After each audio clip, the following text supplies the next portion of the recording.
O pregoeiro era antigamente un empregado público que en voz alta comunicaba á poboación todas aquelas novas que debería coñecer.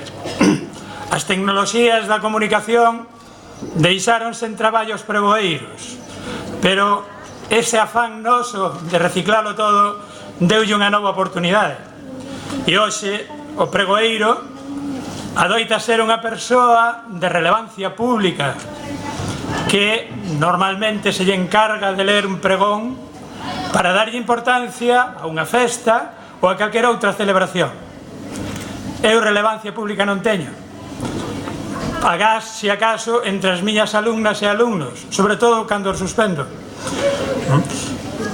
É verdade que, de todas maneiras, relevancia ten dabondo a institución a que represento.